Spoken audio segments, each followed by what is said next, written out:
Hello, welcome everyone. Welcome to Intellectual Chaurasta YouTube channel. Today we have eminent guest, Sri Padma Holt. ఆవిడ గ్రామ దేవతలు అనే పుస్తకం యొక్క రచయిత. ఆవిడ పిహెచ్డి ఆర్కియాలజీలో చేశారు. తర్వాత హార్వర్డ్ యూనివర్సిటీలో కూడా గ్రామ దేవతలు, ఆడవారి పాత్ర మన ఏన్షియంట్ ఇండియాలో దేవతలుగా ఎలా మారారు, గ్రామ దేవతల గురించి చాలా రీసెర్చ్ చేశారు. కొన్ని ఆల్మోస్ట్ 5 to 10 years వర్క్ చేశారు. నమస్కారం శ్రీ పద్మ గారు, welcome to the podcast. And first thanks for accepting hour request to do this and thanks for giving your time. Madam, గ్రామ దేవతలు అంటే మనకు ఇండస్ వ్యాలీ సివిలైజేషన్ లో చూస్తే మనకు ఫర్టిలిటీ గాడెసెస్ అనేది డిఫరెంట్ ఇండియన్ సబ్ కాంటినెంట్ లో మన ఫర్టిలిటీ గాడెస్ ని చూడొచ్చు. తర్వాత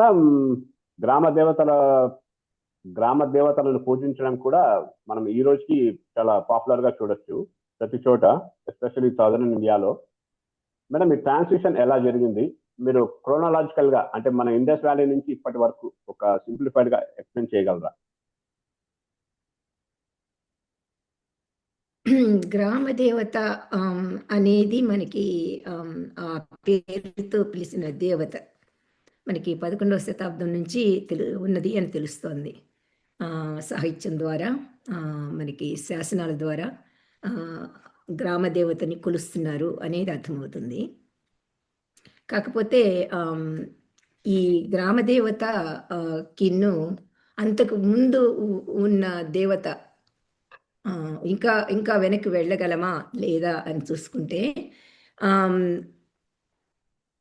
మనకి కొన్ని చిహ్నాల ద్వారాను, కొన్ని ఆనవాళ్ళ ద్వారాను దేవతని కొలిచేవారని తెలుస్తోంది. సో ఆ దేవతని మనం ఏమందాము అని అనుకొని నేను ఏమన్నానంటే ఆ దేవతని ఫలప్రదాయని అని పిలిచాను. ఎందుకు ఫలప్రదాయని అన్నానంటే ఆమె అన్నీ ఇచ్చేది. ఆమె ఇప్పుడు గ్రామ దేవతని మనము అన్నీ అబ్జర్వ్ చేస్తే, నోటీస్ చేస్తే, గమనిస్తే ఆమె లక్షణాలు అన్నీ కూడాను ఒక ఫలప్రదాయ లక్షణాలు కనిపిస్తాయి మనకి. అన్నీ ఇచ్చే దేవతగాను, తీసుకునేది దేవత కూడా ఆ దేవతే. బట్ ఈ దేవతని నేను మాత్రం ఫలప్రదాయని అన్నాను.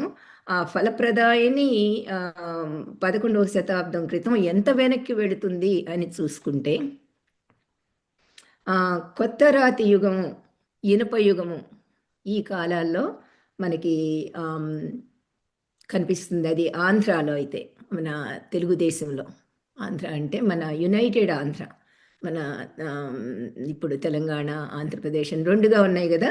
తెలుగు దేశంలో క్రీస్తు పూర్వం 8వ శతాబ్దం నుంచి మధ్య నుంచి 4వ శతాబ్దం వరకు ఉన్న టైంలో ఉన్న ఆనవాళ్ళు ఈ కాలంలో, కొత్త రాతి యుగము, ఈ ఇనుప యుగాల్లో మనకి ఆమె ఎన్నో గుర్తులతోటి ఇంకా మానవాకారంలో ఉన్న నగ్నదేవతగా కూడా కనిపిస్తుంది.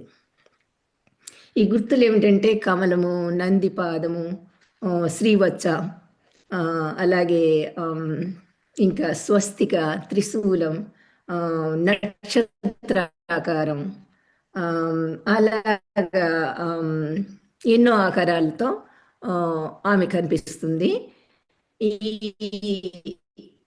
మనకి ముఖ్యంగా ఇక్కడ మనం ఏమిటంటే ఈ నగ్నత్వం, ఆమె ఎలాగా ఒక రాతి మీద చెక్కబడి ఎలా ఉన్నదంటే ఒక కాళ్ళు చాపి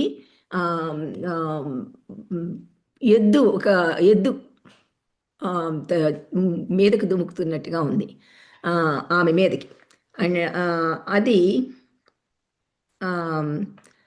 ఇంకొక ఇది ఎక్కడంటే ముడుమాల అనే ప్రాంతంలో మనకు కనిపించింది, ఇక్కడ ఆ పల్లెలో. అక్కడ అంతేకాకుండా అక్కడ వేరే మనకు టెర్రకొట్టతో తయారు చేసిన నగ్న దేవత కూడా కనిపించింది అనమాట, ఈ మొక్కతే కాకుండా. సో ఈ నగ్నత్వం ఏమి మనకి తెలుస్తుందంటే జీవశక్తిని చూపిస్తుంది. ఎందుకంటే ఈ ఎద్దు ఆమె మీదకి దుముకుతున్నట్లుగా, అంటే ఏంటి, మనకి ఎద్దు నేలని దున్నుతున్నట్లుగా కనిపించడం అనమాట. సో ఎద్దు ఆమె కలిస్తేనే మనకి పంట పండుతుంది. విత్తనాలు వేయటం కానీ మనం ఏది ఈ రెండు కూడా అవసరమే. మనకి భూమి అవసరం, ఆ భూమిని దున్నటానికి ఎద్దు ఎంతో అవసరం. సో ఇది వాళ్ళు రిప్రజెంట్ చేశారనమాట. అది జీవశక్తిని చూపిస్తుంది కాబట్టి ఆమెని ఫలప్రదాయిని అన్నాను. ఈ ఫలప్రదాయిని ఇంతవరకేనా, ఇంకా వెనక్కి వెళుతుందా అని చూసుకుంటే మనకి 5,000 సంవత్సరాల క్రితం ఉన్న సింధు నాగరికతలో కూడా మనకి ఇదే భావనతో వాళ్ళు చూపించినవన్నీ కనిపిస్తాయి. ఏమిటంటే ఒక కొమ్ములు ఉన్న దేవత, ఒక ఎద్దు కొమ్ములు ఉన్న దేవత ఒకటి కనిపిస్తుంది మనకి ఇక్కడ. అందులో రెండు చోట్ల మనకి హరప్పాలో ఉన్నది, తర్వాత మొహంజదారోలో కూడా మనకి ఇవి కనిపించాయి, ఈ కొమ్ములున్న దేవత. అంతేకాకుండా నగ్న దేవత వృక్ష సంపదని ప్రసవిస్తున్నట్లుగా ఉన్నది. అంతకంటే ఇంకా చెప్పవలసింది ఏమీ లేదు కదా. ఎవరు నగ్నదేవత, వృక్ష సంపదనిచ్చేవారు ఎవరు అంటే భూదేవత అనేది ఎవరికైనా తెలుస్తుంది. సో ఇది మనకి ఋగ్వేదంలో చెప్పుకున్న మాటలను బట్టి పృథ్వీ, అదితి, పృథ్వీ అంటే భూమి, అదితి అంటే గోవు, ఈ రెండు కూడాను మనకి సింధు నాగరికత కాలం నుంచి వచ్చే భావనలే. అదే తర్వాత ఋగ్వేదంలో వచ్చింది అని తెలుస్తుంది. ఎందుకంటే పృథ్వే అదితి, అదితే పృథ్వీ, ఆమె గోమాత, ఆమె భూమాత. ఇక్కడ గోమాత అనుకుంటే ఎద్దు ఆమె మీద దుమ్ముకుతున్నట్లుగా అది అర్థం కనిపిస్తుంది మనకి. అంతేకాకుండా అది నేలని ఎద్దు దున్నుతున్నట్లుగా కనిపిస్తుంది. సో ఆమె గోమాత, భూమాత. మనకు గోమాత కూడా ఎంతో అవసరమో మీకు అది కూడా ఎందుకు తెలుస్తుంది. ఎందుకంటే మనకి ఎడ్లు కావాలంటే కూడా గోమాత అవసరం, ఇంకా ఎన్నో విధాలుగా గోమాత అవసరం. సో ఈ గోమాత, భూమాత అనేది మనకి ఇప్పటి నుంచి కాదు, ఋగ్వేద కాలం నుంచి కూడా కాదు, ఇంకా అంతకుముందు నుంచి మనకు ఉన్నది అని తెలుస్తోంది. ఆమెని నేను ఫలప్రదాయిని అన్నాను. ఆమె మనము 11వ శతాబ్దం నుంచి మాత్రం ఆమెను గ్రామదేవత అని పిలుస్తున్నాం.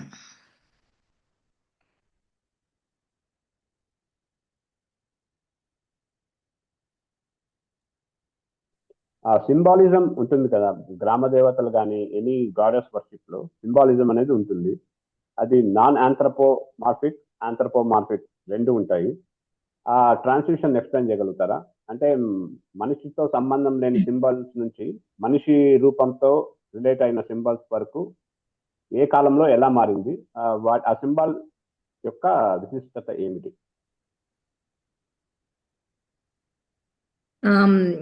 సింబల్స్ అంటే మనము చిహ్నాలు లేదు గుర్తులు అంటాము. ఇందాక చెప్పాను కదా, గుర్తులు మనకి ఎంత వెనుక నుంచి మనం చూడొచ్చో.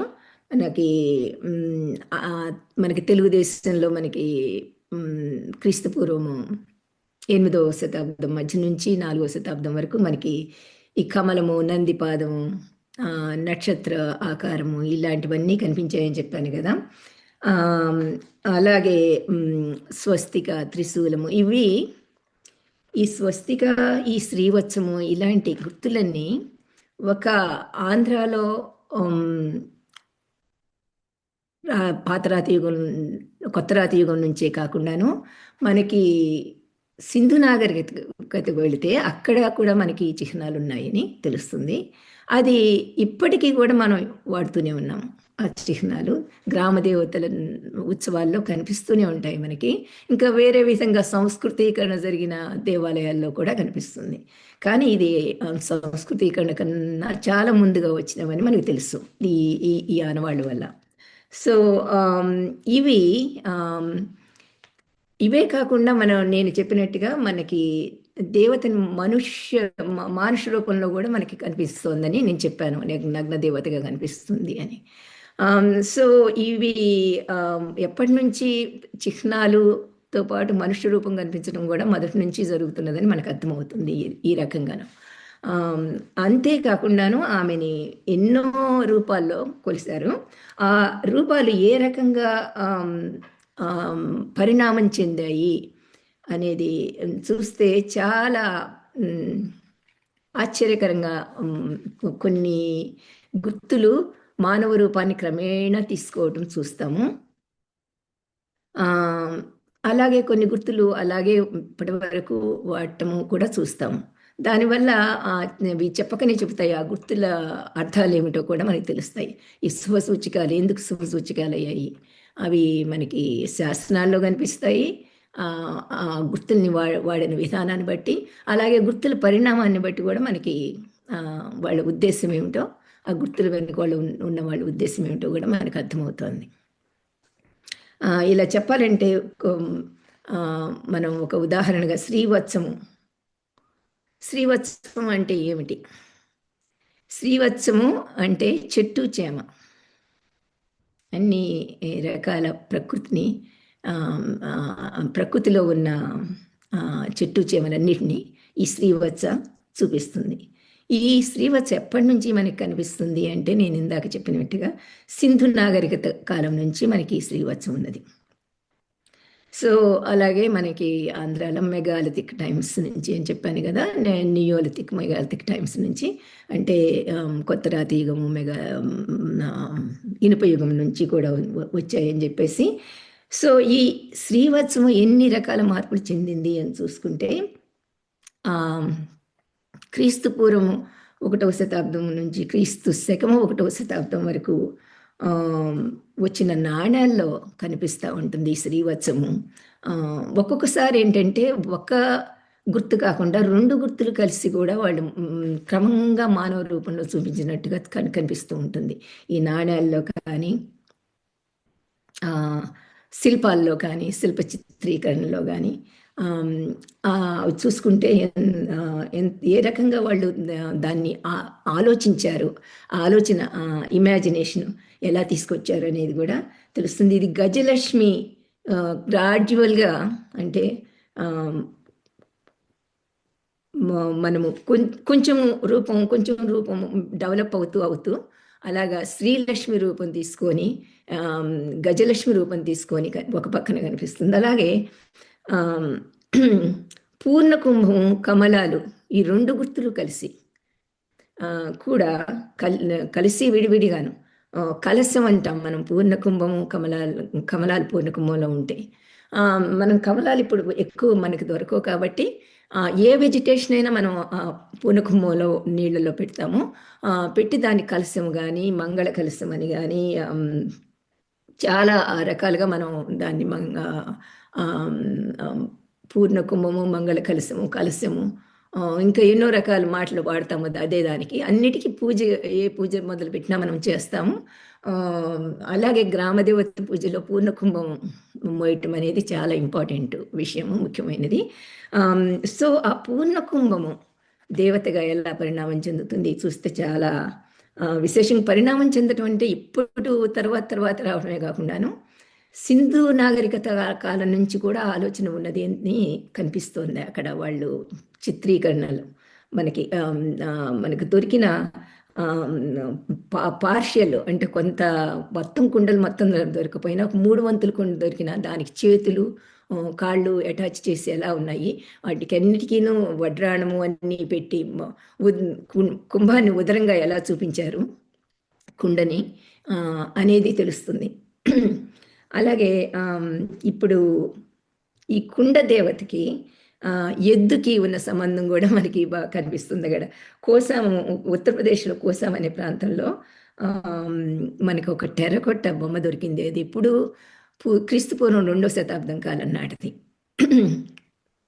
అక్కడ అది కుండ మానవ రూపం తీసుకుంటున్నట్టు, పక్కన ఎద్దున్నట్టు కనిపిస్తుంది. అలాగే ఎద్దు, ఏనుగులు కూడా దేవతతో కలిసి ఉన్నట్టు మనకి ఎక్కడంటే మహారాష్ట్రలో వడగాం అనే ప్లేస్లో 3-4వ శతాబ్దానికి చెందిన ఫలకం మీద కనిపిస్తుంది. సో అలాగే గుప్తుల నాణాలు 6 నుంచి 8వ శతాబ్దంలో ఉన్న గుప్తుల నాణాల్లో ఈ గుప్తుల రాణి కి 2 వైపుల రాణి ఉంటుంది నాణ్యం మీద. రాణికి అటువైపు ఇటువైపు ఒకవైపు హంస, ఇంకొక వైపు కమలం. అంటే ఏమిటి, ఒకవైపు లక్ష్మి, ఇంకోవైపు సరస్వతి ఆమె పక్కన ఉంటే, అంటే ఆమె అప్పటికి వాళ్ళకి ఆల్రెడీ లక్ష్మిని అనే దేవతని ఒక సంతానాన్ని ఇచ్చే ఫలప్రదాయని గాను, సరస్వతి చదువుల సరస్వతి అంటాం కదా, విజ్ఞానాన్ని ఇచ్చేదాన్ని గాను అప్పటికే వాళ్ళు అనుకుంటున్నారు. కాబట్టి ఆ రకమైన గుర్తులతో వాళ్ళు చూపించారు ఆ దేవతల్ని. సో అలాగే ఈ గ్రామ దేవత గుర్తులు ఎన్ని మతాల్లోకి ఎలా తీసుకున్నారు అనేది కూడా చాలా ఆసక్తికరమైన విషయం. కమలం తీసుకుంటే, కమలం కానీ పద్మం కానీ ఆ గుర్తుని తీసుకుంటే, ఆ గుర్తుని ఎన్ని విధాలుగా బౌద్ధులు, జైనులు, శైవులు, వైష్ణవులు వాడుకున్నారో చూస్తే మనకు అర్థమవుతుంది. ఈ బౌద్ధులతో మొదలు పెట్టి పద్మాన్ని ఆసనంగా చూపించడం, బుద్ధుడికి ఆసనంగా చూపించడం అనేది బౌద్ధులతో మొదలైంది. అక్కడి నుంచి మనకి శైవులు, వైష్ణవులు కూడా దాన్ని అదే విధంగా యూజ్ చేశారు. అలాగే కాకుండా ఎన్నో రకాలుగా అదరు ఒక్కొక్కళ్ళు ఒక్కో రకంగా దాన్ని ఇంటర్ప్రిట్ చేసుకున్నారు, ఒక రకంగా దాన్ని చూపించుకున్నారు. బౌద్ధులు ఏం చూపించారంటే, కొన్ని చోట్ల పద్మం మొగ్గ తొడిగినట్టుగాను, తర్వాత పువ్వుగాను, ఆ తరువాత వడలిపోతున్నట్లుగాను చూపించి జీవితము ఎంత చిన్నదో చూపించడం అన్నమాట. ఏదైనా వచ్చినది, ఏ జీవితమైనా, మానవ జీవితమే కాదు, ఏదైనా సరే ఈ లోకంలోకి వచ్చింది అంటే పోవలసిందే అనే సందేశాన్ని చూపించడానికి కూడా చూపించారు. కానీ ఎక్కువ ఈవెన్ బౌద్ధులు కూడా అది ఎక్కువ కాలం నిలవలేదు. ఎందుకంటే కమలము అనేదే, కమలాన్ని చూస్తేనే మనకి బురదలో నుంచి వస్తుంది పద్మం. ఆ బురదలో నుంచి, నీళ్ళలో నుంచి వచ్చేది అంత జీవం, అది వచ్చి పైన కమలంలాగా వస్తుంది. సో అది ఒక రకంగా ఏంటంటే బౌద్ధంలో అది కూడా వాళ్ళు చూపించడానికి ప్రయత్నం చేశారు. ఏమిటంటే ఒక రకంగా బురదలో నుంచి వచ్చినది ఈ రకంగా వికసిస్తుంది జ్ఞానం అని చెప్పేసి. కానీ అసలు ప్రాథమికంగా దాని అర్థం ఏమిటంటే అది జీవం ఎలా వస్తుంది, ఆ పద్మము అనేది. తర్వాత అసలు గ్రామదేవత తల కింద చూపించడం, గ్రామదేవత మనుష్య రూపం తీసుకుంటూ అంటే, నగ్నదేవతగా తీసుకుంటే ఆమె తల ఎప్పుడు మామూలు మానవ రూపం లేకుండాను కమలం కనిపిస్తుంది ఆమె తల. సో అక్కడి నుంచి మనకి ఆ జీవశక్తి మనకి కనిపిస్తూ ఉంటుంది ఆ కమలంలో. సో అది ఆ కమలం ఆ రకంగాను. పూర్ణకుంభం, ఇప్పుడు పూర్ణకుంభం మనిషి రూపం తీసుకుంటే, ఇక్కడ నగ్నదేవత విషయంలో కమలం ఆమె తలగా ఉంటాం మనం చూస్తాము. సో అది కాకుండా సింధు నాగరికతలో నేను చెప్పినట్లుగా ఉదరంగా చూపించేసి ఆమె చిన్న కాళ్ళు అటాచ్ చేసి, ఆ కాళ్ళకి అన్ని గజ్జలు అన్నీ ఉన్నాయి, అలాగే చేతులకి. సో కానీ ఉదరం ప్రధానం అన్నమాట. ఎక్కడ జీవం శక్తి ఎక్కడ ఉన్నది అంటే ఉదరంలో ఉంది. సో ఆ ఉదరం, దాన్ని లావుగా ఉన్న మహిళలు అని పిలుస్తారు సింధు నాగరికతలో. ఎందుకంటే అవి ఉదరం మెయిన్ చూపించేసి, ఆ ఉదరం మనుషు రూపం చూపించినట్లుగా కొంచెం చేతులు కాళ్ళు కూడా కనిపిస్తాయి అన్నమాట. సో ఈ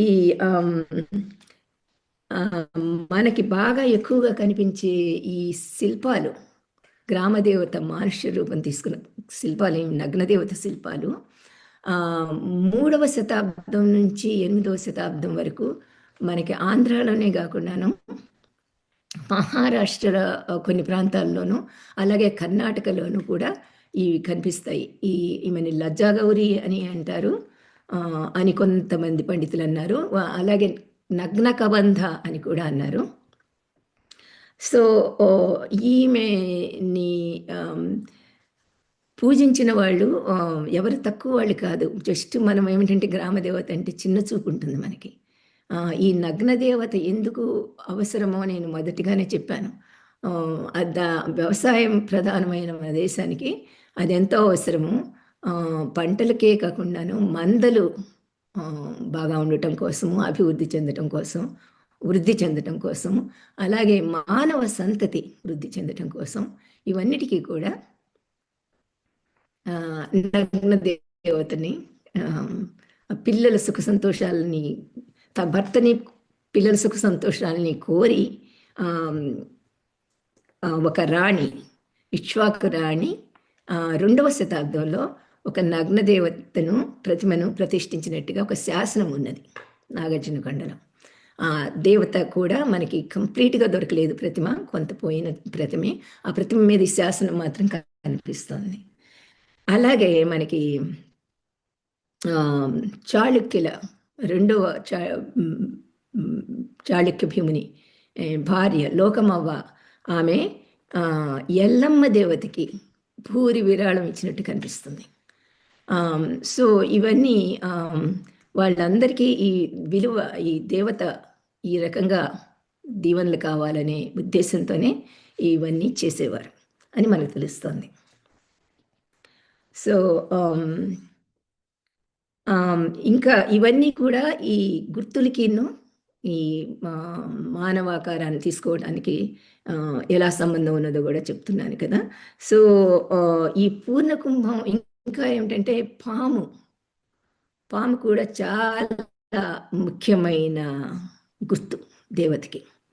సో ఈ పూర్ణ కుంభము పాము రెండు కలిపి కూడాను చాలా ఎక్కువసార్లు మనం చూస్తుంటాము. ఎల్లమ్మ గుర్తు, ఎల్లమ్మని కొన్ని చోట్ల విశాఖపట్నంలో పాము పడగ, పూర్ణకుంభం మీద ఉన్న పాము పడగ కింద ఒక బ్రాస్తో తయారు చేసిన ఇవి కుంభం, అది పెట్టుకొని అది ఎల్లమ్మ గుర్తుగా అది ఒక దగ్గర గుడిలో పెట్టి కూడా అలాగే పూజ చేయటం అనేది జరుగుతుంది.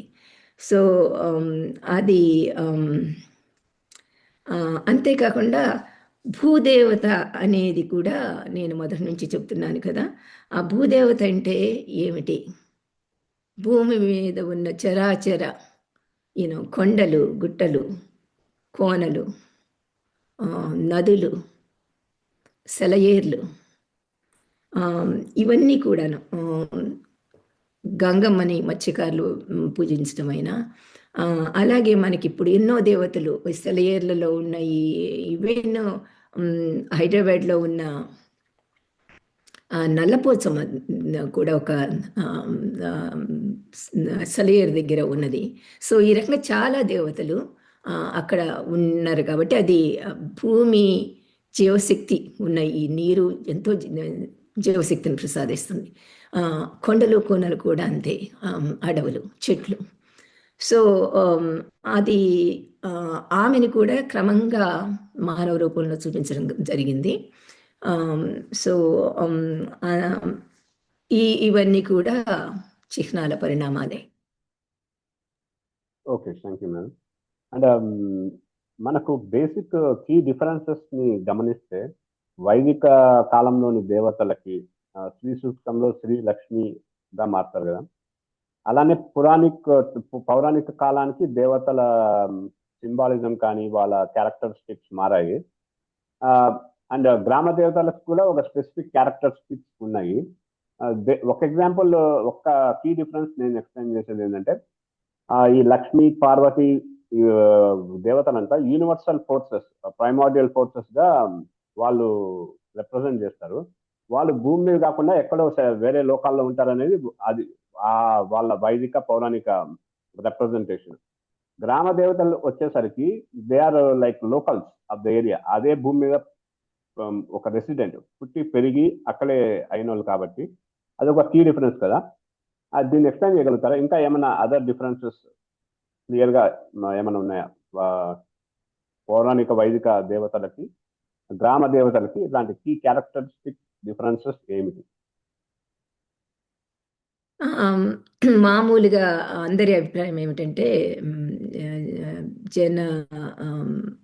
జనాభిప్రాయం సాధారణంగా జరిగేది, మీరు ఇప్పుడు ఈ తేడాలు అడిగినప్పుడే ఈ గ్రామ దేవతలు ఇక్కడి వారు పౌరాణిక కాలం, అది వైదిక కాలం ఇంకా వెనుక కాలం, కానీ గ్రామ దేవతలు ఇప్పుడు ఇక్కడ, అంతేగాని చారిత్రకంగా అనేది ఎవరు ఆలోచించరు. కానీ ఇక్కడ చూస్తే సరిగా అన్నీ గమనిస్తే నేను ఇక్కడ గ్రామదేవత అనే పుస్తకంలో చేసినది అదే. ఈ గ్రామదేవతకిను లక్ష్మికి, పార్వతికి ఇంకా ఎనీ వైదిక దేవతలనండి, పౌరాణిక దేవతలనండి, బౌద్ధ దేవతలనండి, జైన దేవతలనండి, వీరందరికీ మూలము ఫలప్రదాయిని అని నేను చెబుతున్నాను కదా, ఆ దేవతే. అక్కడి నుంచి వచ్చిన వారు ఎక్కడి నుంచి వీరు ఇంకెక్కడి నుంచి రాలేదు. సో అది మనకి ఎన్నో రకాలుగా వీళ్ళే చరిత్రలోనే మనం చూసుకుంటే ఎన్నో రకాలుగా చెప్పారు. ఇందాక నేను చెప్పినట్టు ఈ పరిణామాలన్నీ మనం సరిగా చూస్తే నాణ్యాల్లో, శాసనాల్లో, శిల్పాల్లో ఎన్నో రకాలుగా చెక్కి చూపించారు. ఈ చిహ్నాలు ఏమిటి, వాటి గుర్తులు ఏమిటి, అది అంటే ఈ చిహ్నం అంటే మేమేమనుకుంటున్నాం, ఆ చిహ్నం ఏమనుకుంటున్నాం. అలాగే మతాలు వాళ్ళు అర్థాలు మార్చుకొని చూపించినా కూడాను మనకు అర్థమవుతోంది. ఓకే, ఇది మొదటిగా ఫలప్రదాయని ఈ చిహ్నాన్ని వీళ్ళు ఈ రకంగా ఇంకొంచెం తేడా తాత్విక మతాలు అనండి, ఇవన్నీ తాత్విక మతాలు, తాత్విక పద్ధతుల్లో చూపించారు. ఈ లక్ష్మీ పార్వతి కూడా నేను చెప్పినట్టుగా ఈ పూర్ణ కుంభం నుంచి ఒక శ్రీవత్స అనే దాని నుంచి లక్ష్మి, తరువాత ఎద్దు సంగతి ఏమైందంటే పార్వతి చాలా వెనుక కొన్ని చూస్తే చిత్రాలు పార్వతి ఎద్దుతో కనిపిస్తుంది. కానీ క్రమంగా పార్వతి ఎప్పుడైతే శివుడికి భారీగా పెట్టేశారో అప్పుడు ఆ చిహ్నాలు కూడా శివుడికి వెళ్ళిపోయాయి. ఆమె శూలము శివుడికి త్రిశూలం, ఆమె పాములు శివుడి ఒంటి మీద కనిపిస్తాయి. అలాగే ఆమె ఎద్దు పార్వతిగా చూపించినా కూడా ఇంకా ఎద్దుతో ఉన్నది ఆమె. ఆ ఎద్దు కూడా క్రమంగా శివుడి వశం అవుతుంది, పార్వతే శివుడి వశం అవుతుంది. ఇప్పుడు ఆ రకంగా ఆమె స్వతంత్రత కోల్పోతుంది. అంతకుముందు స్వతంత్ర దేవత పార్వతిగా మారి శివుడి భారీగా అయి ఆమెకు ఉన్న చిహ్నాలు కూడా శివుడికి ఇచ్చి శివుడి పక్కన ఎప్పుడైనా పార్వతిని చూపించినప్పుడు శివుడు పెద్దగాను పార్వతి చిన్నగాను ఉంటారు.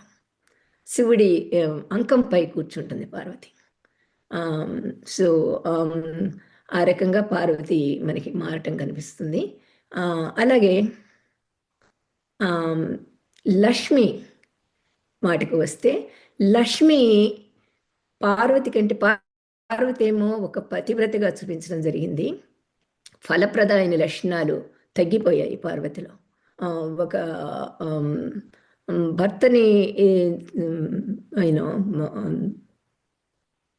ఎంబెలిష్ చేయటమే, భర్తని చాలా ఇది చేయటమే, గొప్పగా చూపించటమే పార్వతి పనిగా కనిపిస్తుంది.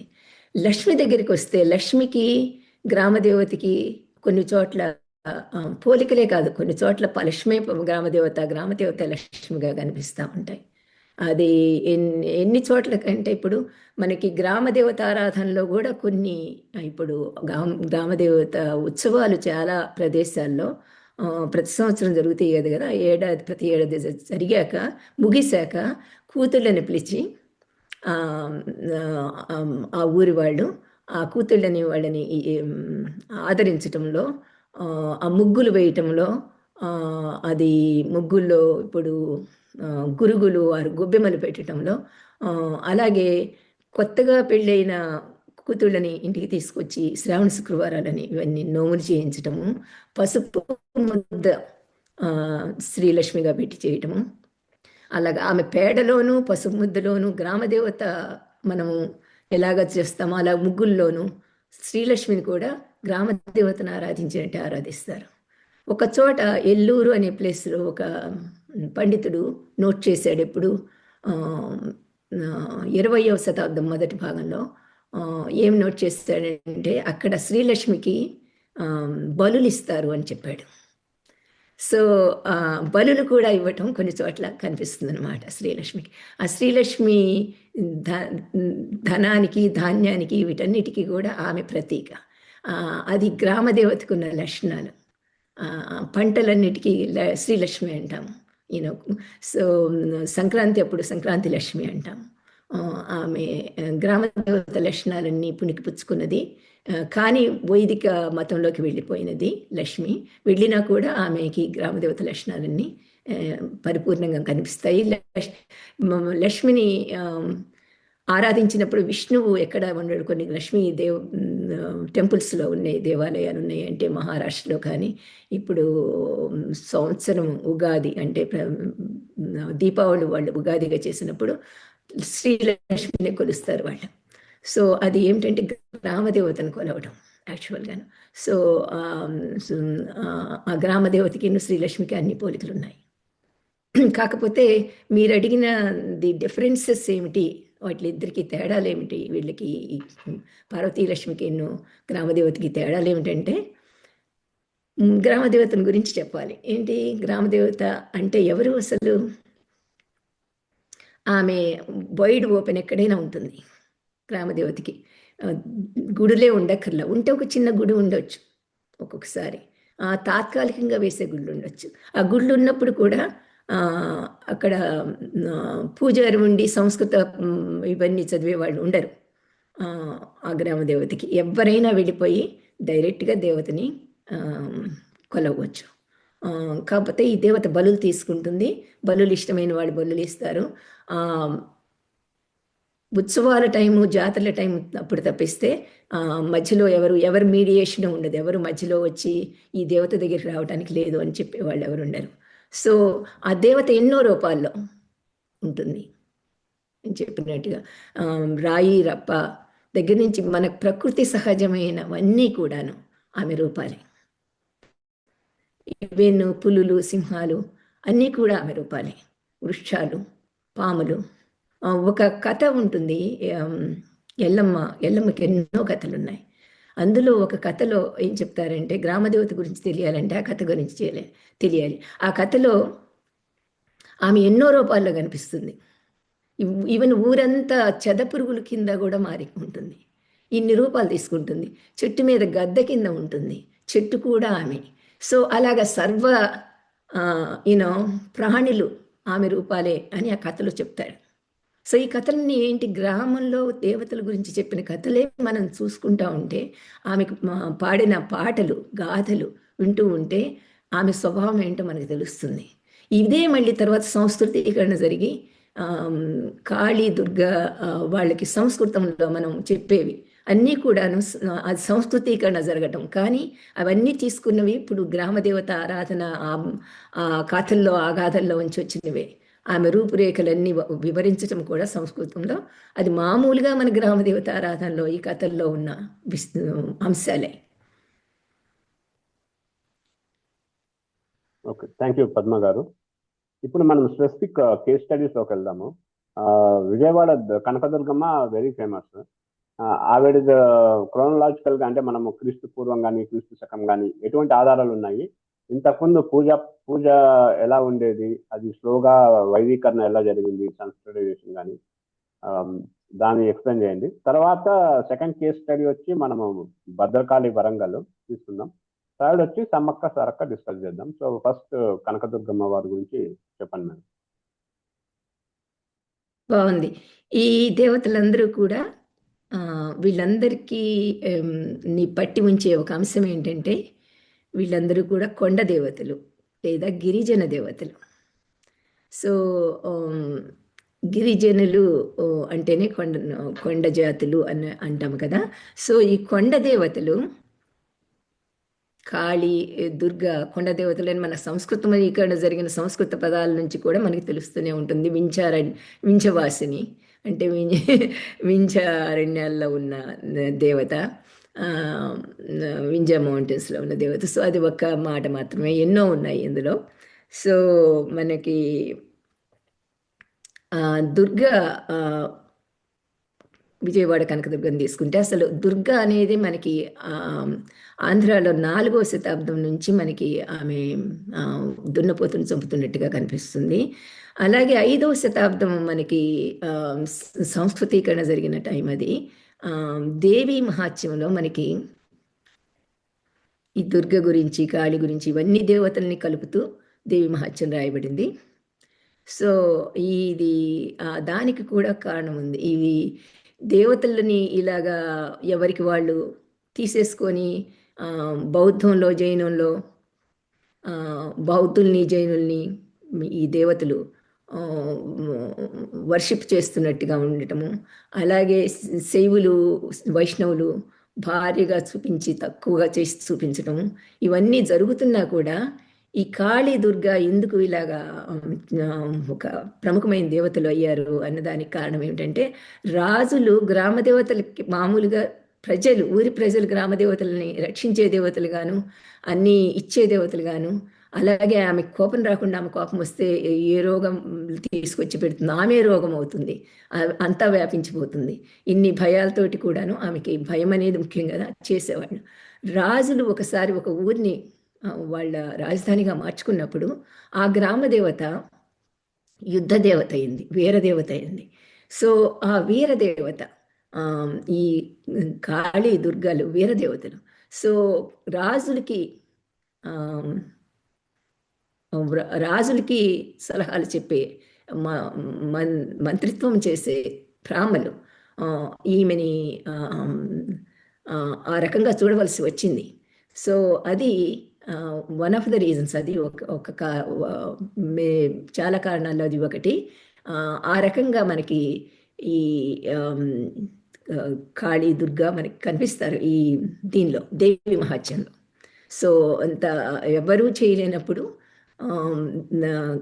ఈమె దేవి రూపం తీసుకొని ఎలాగ అందరినీ వెళ్ళి మహిషాసురుని చంపేస్తుందో అనేది కదా అందులో చెప్పేది. సో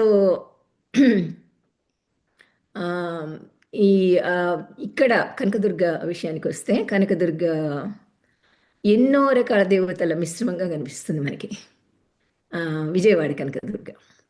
సో మొదటగా ఎప్పుడు మనకి ఈ కనకదుర్గ మనకి తెలుస్తుంది రికార్డుల్లో, మనకి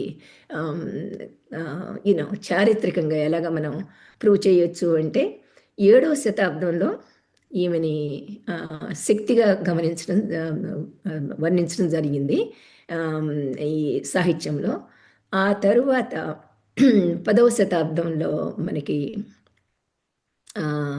ఈమెను గ్రామదేవతగా వర్ణించి, గ్రామదేవత ఉత్సవాల్లో 10వ శతాబ్దపు రాజు పార్టిసిపేట్ చేసినట్టుగా కనిపిస్తుంది.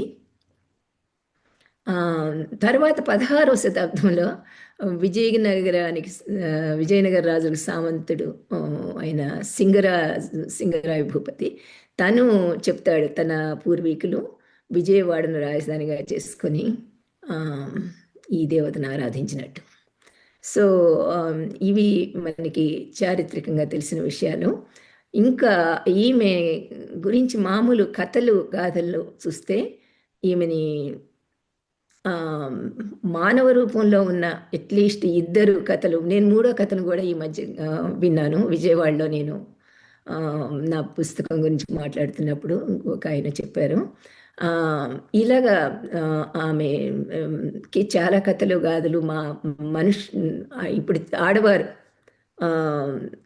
హఠాత్తుగా చనిపోయినప్పుడు, హఠాన్మరణానికి గురైనప్పుడు వారిని దేవతలుగా చేసినప్పుడు ఒక్కొక్కసారి ఆ దేవతలు ఈ దేవతలతో కలిసిపోతారు. అలాగే 3 దేవతలు ఈ దేవతతో కలిసిపోయినట్టుగా తెలుస్తుంది మనకి. సో ఇన్ని దేవతల మిశ్రమమే కనకదుర్గ. ఆ కనకదుర్గ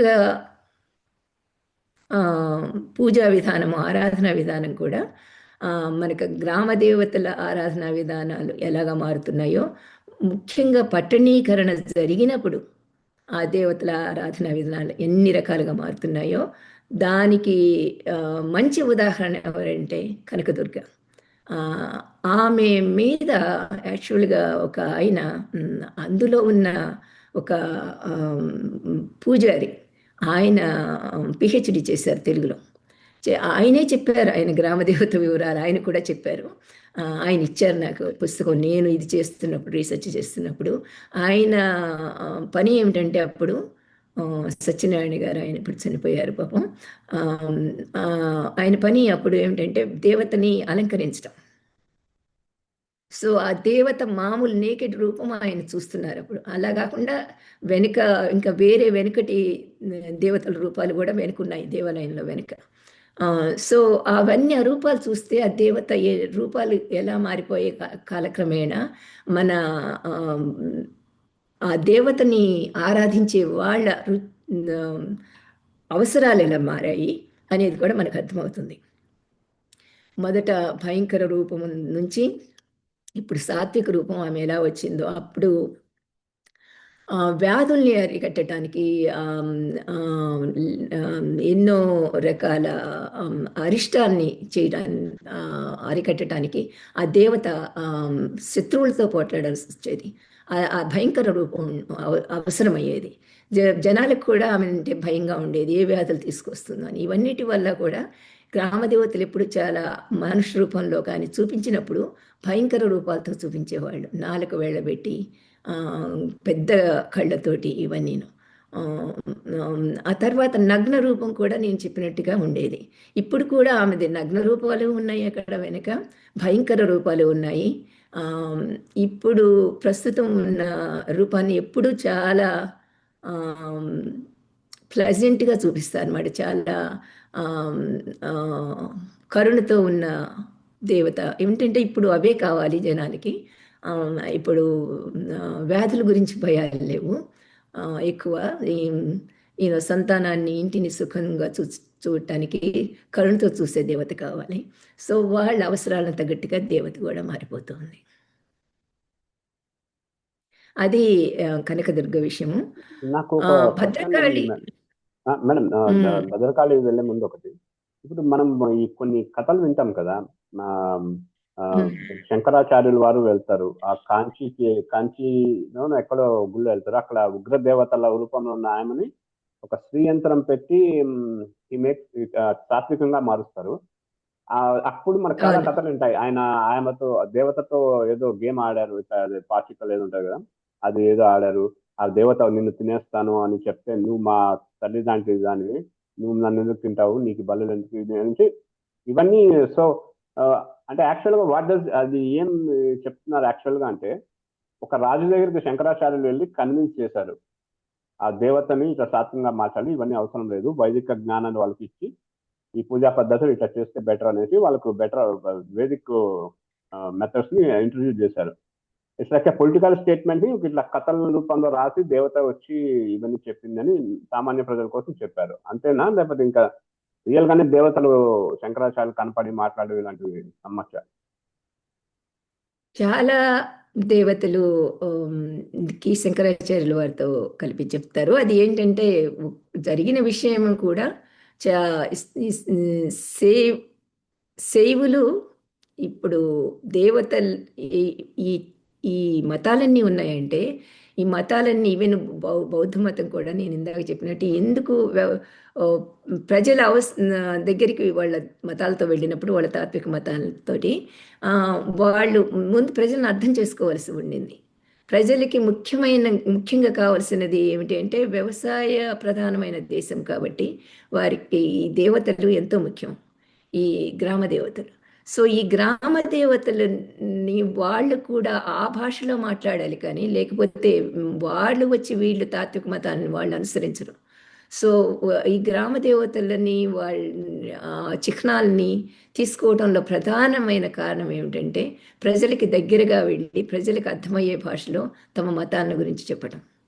సో ఆ వరుసలో వచ్చిన ఆ క్రమంలోనే ఇవన్నీ జరిగాయి అన్నమాట. బౌద్ధము కానీ ఈ దేవతల్ని బోధిసత్వులుగా మార్చడం, శైవులు ఆ దేవతల్ని శివుడి కూతుళ్ళుగానో శివుడి భార్యలుగానో చూపించడం.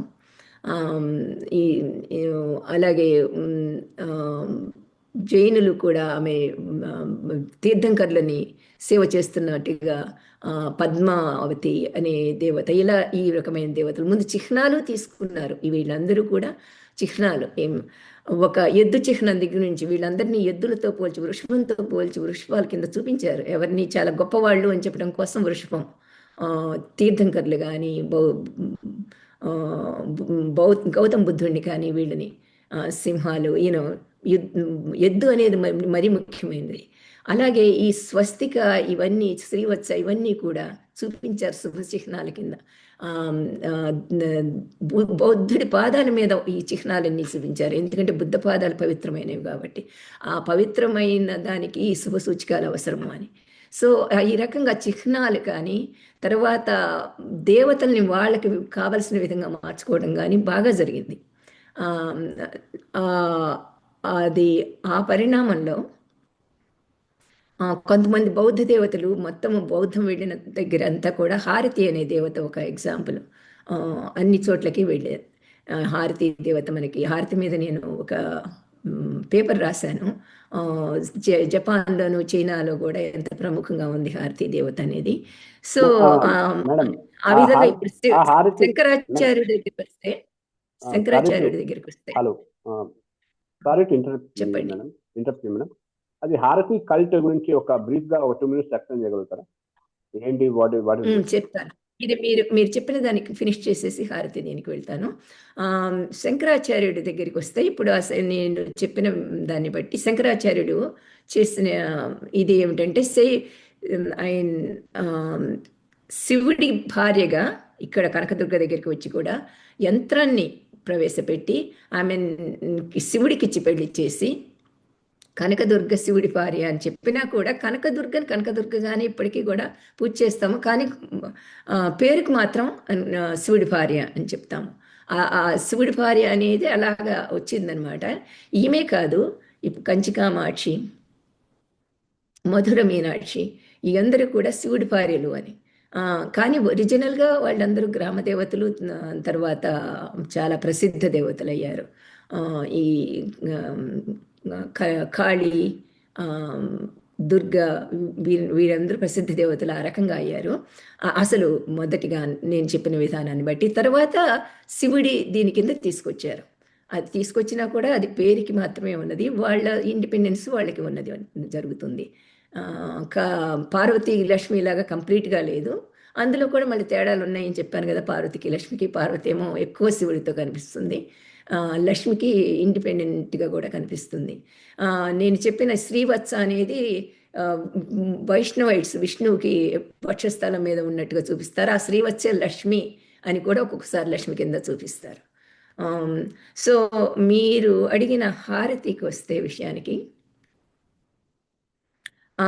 హారతి అనే దేవత యాక్చువల్గా మొదట నార్త్ వెస్ట్, అంటే మన ఉత్తర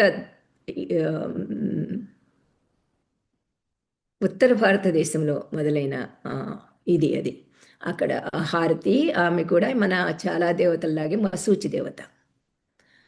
మసూచి దేవతని ఇప్పుడు వీరందరు కథలు కూడా చాలా మార్చారు, గ్రామ దేవతల కథలు. ఎందుకు మార్చారంటే ఆ మతాలకి సరిపోయే విధంగా. ఇక్కడ బౌద్ధ మతము ఏం చెప్పిందంటే హారతి గురించి, ఒరిజినల్గా మన గ్రామ దేవత కథలు ఏమిటో మనకు తెలుసు, మసూచి దేవతలు ఏమిటో మనకు తెలుసు. గ్రామ దేవతలు మసూచి కంట్రోల్ చేయకముందు ఆ దేవతలు ఎందుకు వాళ్ళని 4 వెళ్ళబెట్టి భయానకంగా చూపించారంటే, ఒకసారి మసూచి వచ్చిందంటే మొత్తం తుడిచిపెట్టుకుపోతారు అందరూ కదా. సో ఆ మసూచి దేవత భయభ్రాంతులు అయ్యేవాళ్ళు జనాలు. ఆ జనాల భయభ్రాంతులు తగ్గించి వాళ్ళని సూచి చేయడం కోసము బౌద్ధం ఏం చెప్పిందంటే, ఓకే, మీరు బలులు ఇవ్వాల్సిన పని లేదు ఈ దేవతకి. బలులు ఇవ్వటం వల్ల ఉపయోగం ఏమీ లేదని వాళ్ళకి తెలుసు, దానివల్ల మసూచి పోదు కదా. ఇంకొక రకంగా వీళ్ళని ఇచ్చేయాలి. అది ఏమిటి అంటే, ఈ కథ ప్రకారము హారతీ దేవత అందరినీ తినేస్తోంది, పిల్లలందరినీ. సో అప్పుడు జనాలు వెళ్ళి గగ్గోలు పెడతారు బుద్ధుడి దగ్గరికి వెళ్ళి, ఈ హారతి అందరినీ తినేస్తోంది, మమ్మల్ని రక్షించమని చెప్పేసి. అప్పుడు బుద్ధుడు ఏం చేస్తాడంటే, హారతికి చాలామంది పిల్లలు ఉన్నారు, 101 మంది పిల్లలు. అందులో ఒక ఆఖరి వాడిని తీసుకొచ్చి దాచేస్తాడు. ఆమె వచ్చి చూసుకొని లబో దిబోమని గగ్గోలు పెట్టేసి, నా పుత్రరత్నం ఏమైపోయాడు అని అక్కడ వెతికి ఇక్కడ వెతికి అందరు చెప్తారు, బుద్ధుడి దగ్గరికి వెళ్ళి అడుగు చెప్తాడు ఆయనని. అక్కడికి వెళ్తుంది. నాకు మతిపోతోంది, నా పిల్లడేమయ్యాడో అది ఇది అని చెప్పేసి. అప్పుడు బుద్ధుడు అంటాడు, అమ్మా నువ్వు ఇంతమంది పిల్లలు ఉన్నారు, నీకు ఒక్కడు పోయేసరికి నీకు ఇంత బాధగా ఉంది. ఇప్పుడు ప్రజలందరూ వాళ్ళ పిల్లలు పోయి ఎంతో ఏడుస్తున్నారు, ఎంతో దుఃఖపడుతున్నారు. సో నీకు ఆహారమే కావాలంటే మా యూనో మొనాస్ట్రీ మా దగ్గరికి వచ్చి మేము పెడతాము. మేము నీకు ముందు పెట్టి మా బౌద్ధ సన్యాసులు తింటారు. నీకు ముందు పెట్టడం జరుగుతుంది. తయారు చేయగానే ఆహారం ముందు నీకు పెడతాము, తర్వాతే వాళ్ళు తింటారు. అంటే నీ పిల్లడిని నీకు తిరిగి వచ్చేట్టుగా నేను చూసుకుంటాను అంటే అప్పుడు వింటుంది. అప్పుడు బౌద్ధం తీసుకొని మారిపోయి వాళ్ళు పెట్టిన తిండి తింటుందన్నమాట. ఆ రకంగా మొనాస్ట్రీస్ అన్నిటిలోకి ఆమె విగ్రహం ఉంటుంది, మొనాస్ట్రీ. ఆ రకంగా మనకి ఇక్కడ బౌద్ధ విహారాల్లో కూడాను, నాగార్జునకొండలో కూడా మనకి హారతీ శిల్పం కనిపిస్తుంది. తలపోయిన శిల్పం అనమాట. అంటే మనకు అన్ని అవశేషాలే కదా కనిపించాయి. రకంగా చాలా చోట్ల ఈ హారతీ విగ్రహాలు కనిపించాయి. మనకి బొజ్జనకొండ అనే ప్రదేశంలో కూడా ఈ హారతీ విగ్రహం ఉన్నది. ఆమె తర్వాత వేరే వేరే పేరుతో మళ్ళీ గ్రామం వాళ్ళు కొలవటం అవి చేస్తున్నారు, కానీ ఆమె హారతీ శిల్పము. ఆ రకంగా నేను ఒక దేవతని హారతి అని అనుకున్నాను ఆ కథన ప్రకారం. ఎక్కడంటే విశాఖపట్నంలో ఉన్న ఒక దేవత, దొండపర్తి అనే ప్లేస్లో ఉన్న దేవత కి చెప్పే కథ కూడా కొంచెం ఈ రకంగానే ఉంటుంది. ఇలాగా ఒక చిన్న చిన్న మార్పులతోటి ఒక అతను చూసి ఆమె తింటూ అంటే చూసి తల నరికేశాడని, అందుకే ఆమె తల పడిపోయిందని. అక్కడ విగ్రహానికి తల పడిపోయి ఉంటుంది ఓ పక్కన దొండపర్తిలో. కానీ ఈ హారతి ఎప్పుడు పిల్లల్ని కూర్చోబెట్టుకొని ఉంటుంది ఒళ్ళో, ఎందుకంటే తనకి చాలామంది పిల్లలు ఉన్నారు కదా. అంటే ఏమిటంటే ఈ దేవత ఒరిజినల్గా పిల్లల్ని రక్షించే దేవత ఆమె, పిల్లల్ని తినేసే దేవత ఆమె. ఏంటంటే ఆ రోజుల్లో పుట్టిన పిల్లలు ఎక్కువ మంది బతికేవాళ్ళు కాదు. సో ఈ దేవతని జనాలకు భయం అనమాట. ఆమె సరిగ్గా చూస్తే పిల్లలు బతుకుతారు, లేకపోతే తీసుకెళ్ళిపోతుంది. అందుకని ఆమె ఎప్పుడు పిల్లలతో కనిపిస్తుంది. బౌద్ధుని కథలో మాత్రం ఈ రకంగా చెప్పబడింది. ఈ హారతిని బౌద్ధంతో పాటు ఈ విహారాల్లో ఉండే దేవత కాబట్టి చైనాలోనూ కనిపిస్తుంది, జపాన్లోనూ కూడా కనిపిస్తుంది. నేను జపాన్లో క్యోటో యూనివర్సిటీలో ఉన్నప్పుడు ఈ అక్కడ వాళ్ళ జర్నల్లో పబ్లిష్ చేశాను ఈ హారతి మీద story. Okay, thank you madam, explain చేశారు చాలా బాగా. నెక్స్ట్ మనం భద్రకాళి, వరంగల్ భద్రకాళి గురించి డిస్కస్ చేద్దాం. నెక్స్ట్ సమ్మక్క సారక్క వాళ్ళని ఎక్స్ప్లెయిన్ చేయండి ఎలా అదంతా. సో ఈ కొండ దేవతలు విషయం కదా మనం మాట్లాడుతున్నాం. ఈ కొండ దేవతలు దుర్గ తర్వాత ఉన్నది కాళీ. కాళీ మనకి అంత పాపులారిటీ లేదు మనకి ఈ తెలుగుదేశంలో దుర్గకున్నంత ఇది. అది ఎక్కువ తెలంగాణలో కాళీ ఉన్నా కూడా ఇప్పుడు ఆంధ్రాలో దుర్గకున్న ప్రాచుర్యం తెలంగాణలో కాళీకి లేదు. భద్రకాళి మనకి 7వ శతాబ్దం నుంచి ఉన్నది అని చెప్పినా కూడా వరంగల్లో భద్రకాళి, అలాగే హైదరాబాద్లో మహంకాళి ఉన్నది. వీళ్ళు తర్వాత చాలా లేటుగా వచ్చిన దేవతలు. భద్రకాళి అనుకోవటం ఏమిటంటే అక్కడ కాకతీయుల కాలం నాడు వచ్చిన దేవత. అప్పుడు కూడా ఆమెను భద్రకాళిగా పిలిచారో లేదో కూడా మనకి తెలియదు.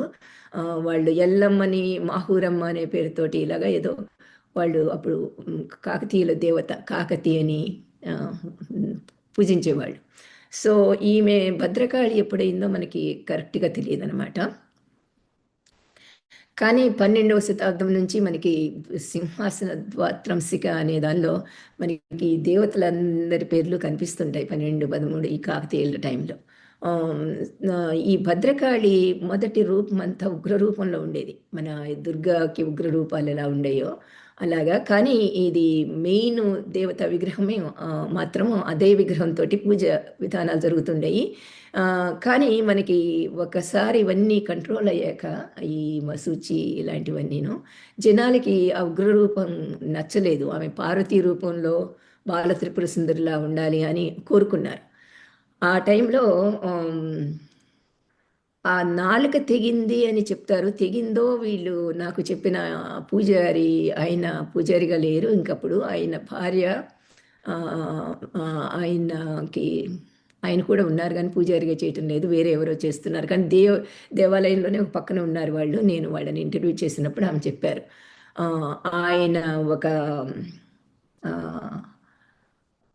సంస్కరణలాగా ఒకటి చేసి ఆ, దానిలో ఆమెని సాత్విక రూపంలో చూపించడానికి వాళ్ళు మార్పులు చేర్పులు చేశారని. ఇప్పుడు మన విజయవాడ కనకదుర్గ అయినా అసలు ఎక్కడైనా ఏ దేవత అయినా దేవుడైనా ఆ, ఒక బ్రాహ్మడని ఇందాక చెప్పాను కదా సత్యనారాయణ గారని, వాళ్ళ పని ఏమిటంటే ఆ, చాలా ప్లీజింగ్ లుక్స్లో కనిపించేట్టుగా చేయటం. వాళ్ళు ఈ పసుపు, గంధము, పేస్ట్ అవన్నీ కలిపేసి మంచి వాళ్ళు చాలా ఆర్టిస్టులు అనమాట. వాళ్ళు చక్కగా తయారు చేస్తారు ఫేస్ని, ఎంతో ఆ, అందంగా నవ్వుతూ ఉన్న మొహంతో. ఆ రకంగా ఇప్పుడు ఈమెను కూడా సాత్విక రూపంలో చూపిస్తున్నారు. ఆమ్, సో ఆమె కొండ దేవత ఇది ఈ రకంగా ఉన్నది. ఆమ్, ఇప్పుడు ఆరాధించడం అలాగే జరుగుతోంది. కానీ నేను ఇందాక చెప్పిన పాయింట్ ఏమిటంటే ఈ ఖాళీ అనే దానికి ప్రతి గ్రామంలో అంత ప్రాచుర్యం లేకపోవటం వల్లనో ఏమో సమ్మక్క సారక్క ఆ, బాగా బలం పుంజుకుంటోంది. సమ్మక్క సారక్క ఆ, కూడాను ఇప్పుడు మనము ఈ కొండ దేవతలని చెప్తున్నాము. ఏనాడో జరిగిన కొండ దేవతలు గ్రామంలో కలిసిపోయారు. కొన్ని కొండ దేవతలు గ్రామాల్లో కలుస్తూనే ఉన్నాయి. ఎందుకంటే గిరిజనులు ఆ, మ- కొండల నుంచి దిగొచ్చి ఆ, లేకపోతే ఊర్లే కొండల్లో ఉండి ఊళ్ళు అయిపోయి ఆ రకంగా వాళ్ళ దేవతలు మామూలు ఊరందరికీ దేవతలు అవటము ఇలా జరుగుతూనే ఉంది. నేను కొన్ని ఉదాహరణలు ఇచ్చాను నా పుస్తకంలో. కానీ వాళ్ళ అంత ప్రసిద్ధ దేవతలు ఎవరు? ఎన్నో మనకి ఉదాహరణలు ఉన్నా వాళ్ళు మామూలుగా ఇంకొక గ్రామ దేవత కింద ఉంటారు. ఆ, కానీ వీరికి వచ్చిన పాపులారిటీ లేదు వాళ్ళకి. సో ఈ సమ్మక్క సారక్కలు మాత్రం ఇప్పుడు ఈ గ్యాప్ని నింపడానికి ఏమో కానీ ఆ, అక్కడ తెలంగాణలో చాలా ప్రాచుర్యం సంపాదిస్తున్నారు. ఆ, అది కాకతీయుల కాలం నాడు కాకతీయులకి ఆ, ఈ గిరిజనులకి వచ్చిన యుద్ధంలో ఈ సమ్మక్క ఆ, ఆమె కూతురు సారలమ్మ, ఆ, అల్లుడు చనిపోతాడు, సమ్మక్క భర్త చనిపోతాడు, కానీ ఈ ఇద్దరిని అక్కడ ఆరాధన మెయిన్గా సమ్మక్క, సమ్మక్క కూతురు సారం వాళ్ళని దేవత ప్రతిరూపాలుగాను. ఆ, ఇప్పుడు దేవత ప్రతిరూపాలు అంటే ఇప్పుడు మనం అన్నీ కూడా ఇప్పుడు కాళీ దుర్గా వీళ్ళ అవతారాల కింద వాళ్ళని చూపించడం జరుగుతుంది ఇప్పుడు. ఆ, ఆ, ఇప్పుడు రోడ్డు కూడా వేశారు కాబట్టి వెళ్ళటానికి కూడా చాలా ఈజీగా ఉంటుంది.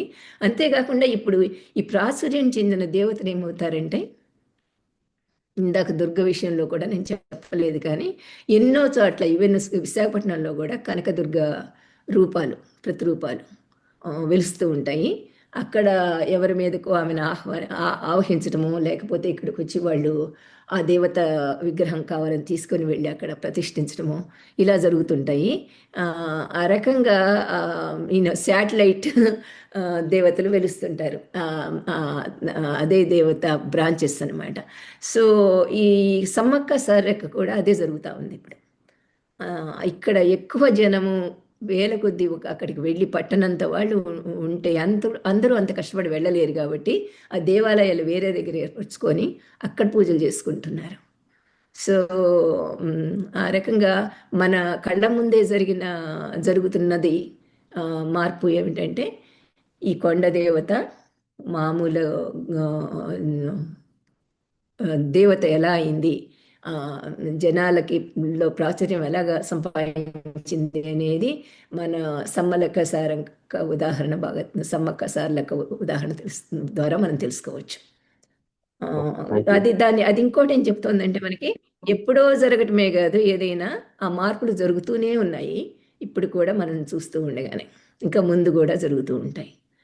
ఆ, మన అవసరాలను బట్టి, మన ఆ, ఆ, రుచులను బట్టి దేవతలు కూడా మారుతుంటారు. Thank you madam. Victimised women ఉన్నారు కదా, అంటే ఎవరైనా చంపబడిన ఉమెన్, మనుషులు, ఆడవారు కానీ, లేకపోతే ఒకప్పట్లో జంతువులు ఊర్లోకి వచ్చేసి అటాక్ చేసేవి, ఎవరైనా వీరులు లాంటి వాడు పులితోనో పోరాడి చనిపోయి అతను వాళ్ళ ఆ, వాళ్ళకు దేవుడుగా, పూర్వీకుడు దేవుడు అయిపోతాడు. అసలు ఎవరైనా ఇంతకుముందు ట్రైబల్ అడవిని క్లియర్ చేసుకుంటూ రాజ్యాలు ఇట్లా పెరుగుతూ ఉన్నప్పుడు ఈ రాజులు వాళ్ళ సైన్యంతో గొడవలు జరిగేవి. అప్పుడు కూడా ఒక ట్రైబల్ వాళ్ళు ఎవరైనా వీరత్వంతో పోరాడిన మహిళ కానీ, మనిషి మగవాడు కానీ, వాళ్ళు దేవతలుగా రూపాంతరం చెందారు కదా. ఆ విక్టిమ్ కొన్ని హిస్టారికల్ చారిత్రక ఉదాహరణలతో ఒక 1 or 2 ఎగ్జాంపుల్స్ తో ఆ ప్రాసెస్ ని ఎక్స్ప్లెయిన్ చేస్తారా? ఎవరైతే మన సాక్రిఫైస్ చేసుకున్నారో సమాజం కోసము, వాళ్ళు ఉన్న ప్రదేశం, ఊరు కోసం, వాళ్ళు దేవతలుగా ఎలా మారారు? ఒక 1 or 2 ఎగ్జాంపుల్స్ మన ఆంధ్ర ప్రాంతంలో కానీ ఎనీవే. మనము ఆ, మీరు చెప్పారు కదా, రాజుల కోసం చనిపోయిన వాళ్ళు, పులుల బాతపడి చనిపోయిన వాళ్ళు, పులులతో పోట్లాడుతూ చనిపోయిన వాళ్ళు, ఇలా ఎంతోమంది మగవాళ్ళు చనిపోయారు. కానీ అది వాళ్ళని దేవుళ్ళుగా ఇప్పుడు హీరో స్టోన్స్ ఉన్నాయి. హీరో స్టోన్స్ ఎన్నో చోట్ల కనిపిస్తాయి. సతీ స్టోన్స్ కూడా కనిపిస్తాయి. వీరగల్లులు, ఆ, సతీ గల్లులు అంటాము. ఆ, సతీ కి చాలా పేర్లు ఉన్నాయి. సతీ సహగమనం గురించి. ఆమ్, మాస్తి మాస్తి గల్లులు, అంటే మహాసతి, మహాసతి గల్లులు కర్ణాటకలో మాస్తి అంటారు. సో చెప్పవచ్చేది ఏమిటంటే వీ వీరులని కొలవటం లేదు, చాలా తక్కువ. వీరులందరినీ కలిపి కొలుస్తారేమో, ఏదో వీరులు ఒక వీరుల దసరా అప్పుడు వీరులందరికీ ఏదో పెట్టడము, అంతేకాని సతులను కొలిసినట్లుగా, అలాగే సతులు గ్రామ దేవతల కింద కూడా మారిన విధానము ఇది మనకి ఎప్పుడు కనిపిస్తారు? ఎవరన్నా ఒక వీరుడో లేకపోతే సతీ భర్తో, వీరుడు అయినా కాకపోయినా సతి పక్కన సతిని మనం చేసినప్పుడు సతి పక్కన కనిపించవచ్చు. ఇప్పుడు కనకదుర్గ ఎలాగా శివుడు అంటారు కానీ, శివుడిని వెళ్ళి శివుడి కోసమని పూజించే వాళ్ళు మనకి చూడం అక్కడ కనకదుర్గ దగ్గరికి.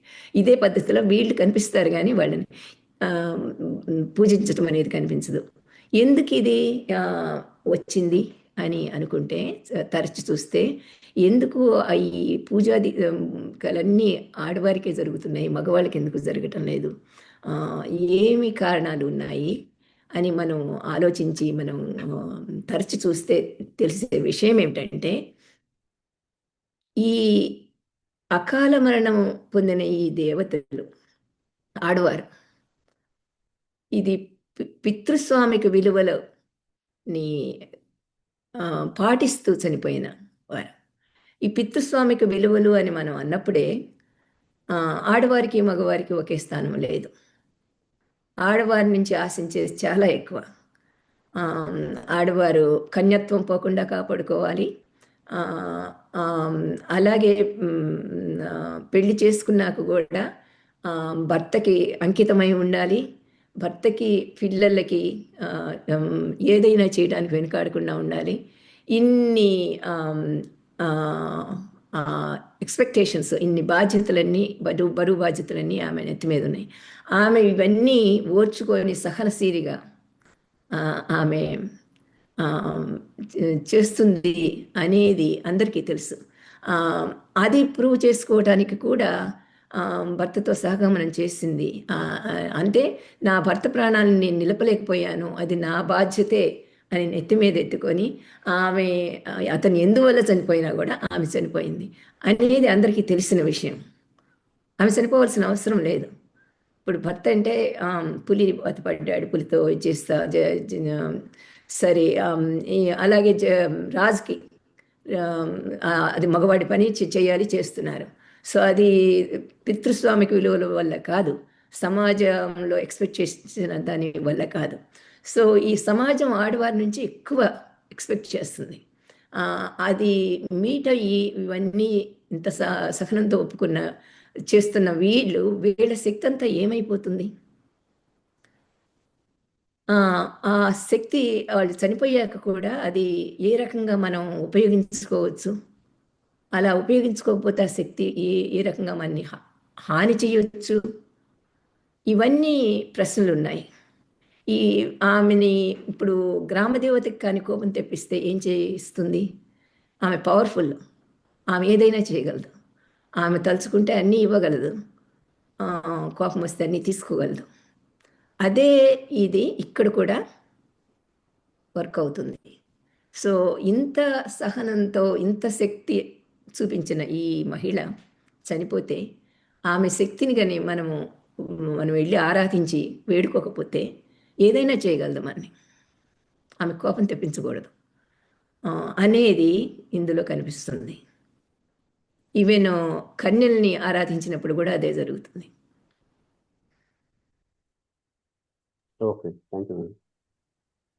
అండ్ మీరు ఇప్పుడు అది బాల పేరెంటాలు వాటి అంటే ఎక్స్ప్లెయిన్ చేయగలుగుతారా?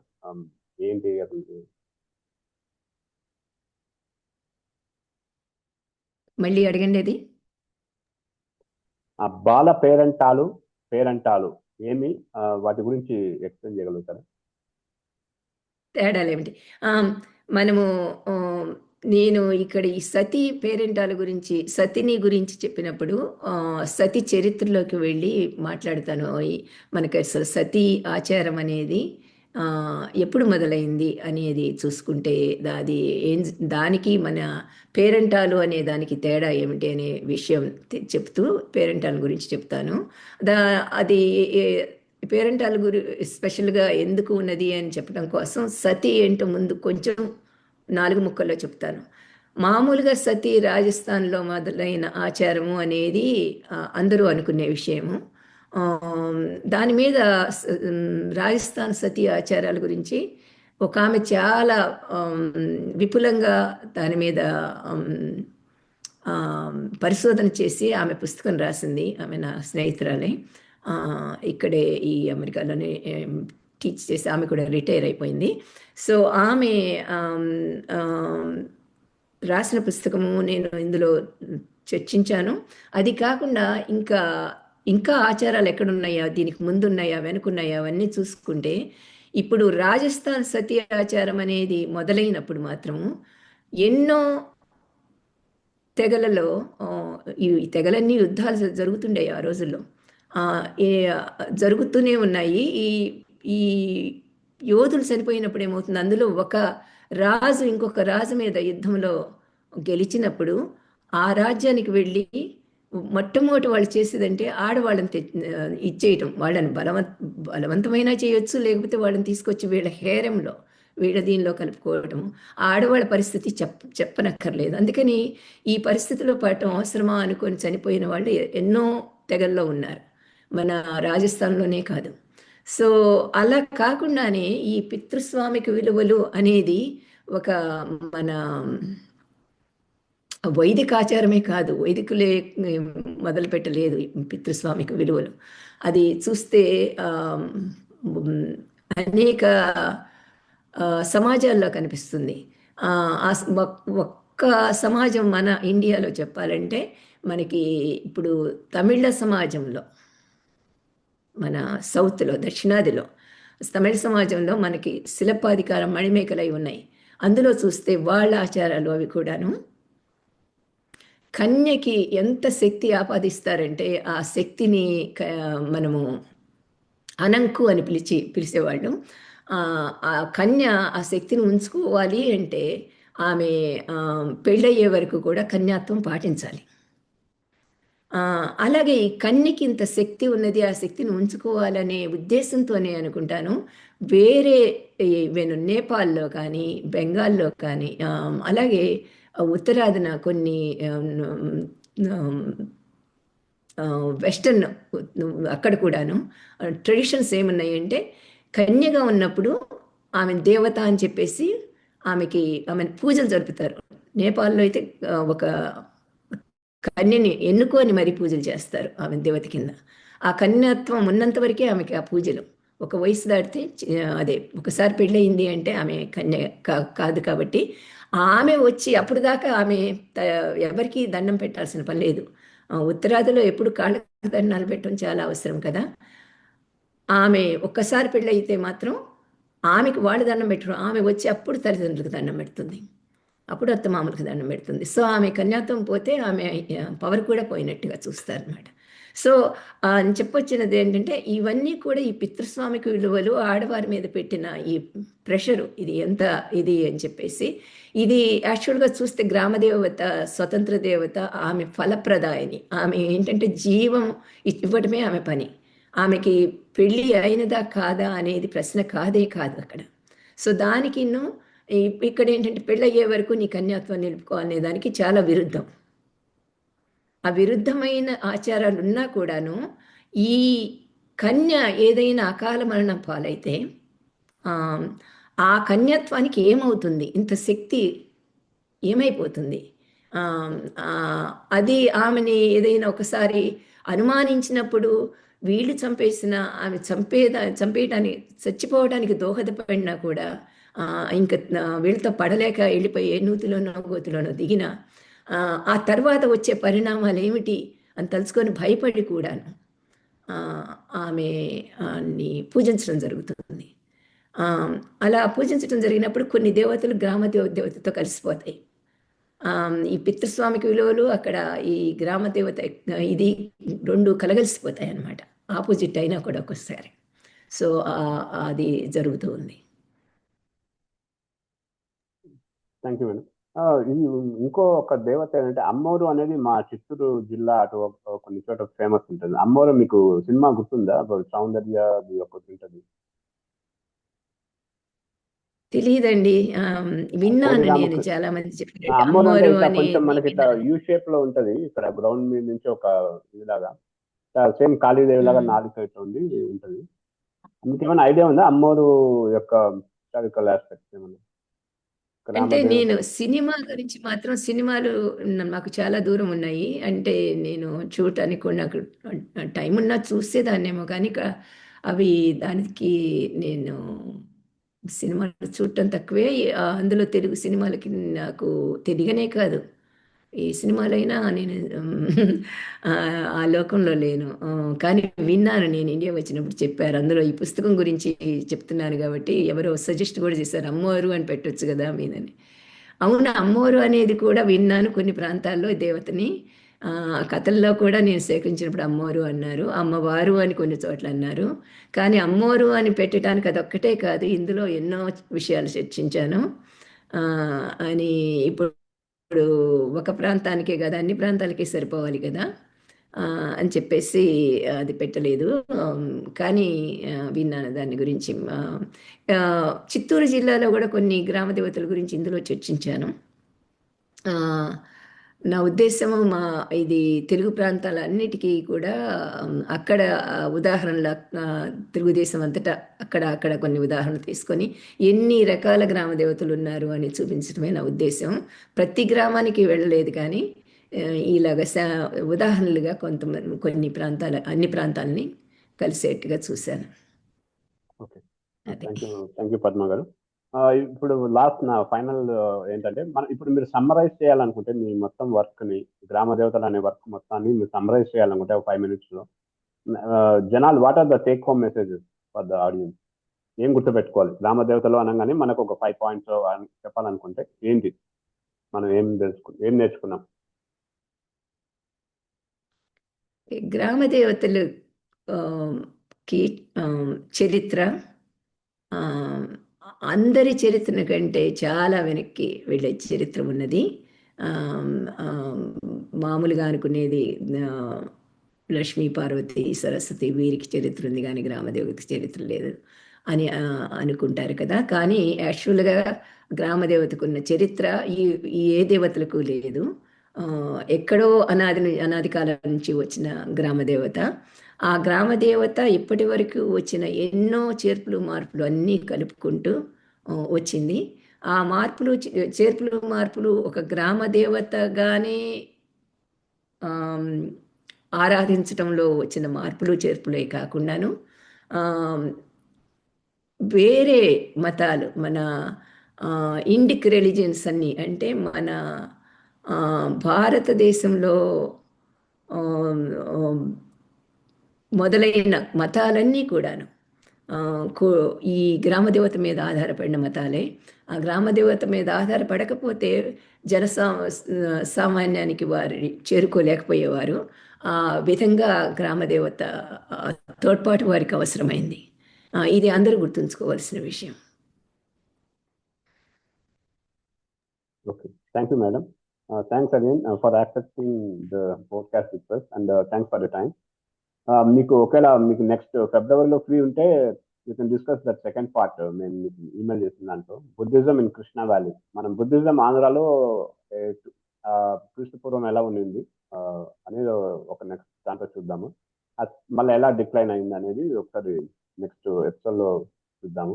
And thanks again, thanks for your time. మాకు చాలా విషయాలు చెప్పారు తెలియనివి. మీ చాలా చాలా okay so much. Thank you so much madam. Thank you. Thank you.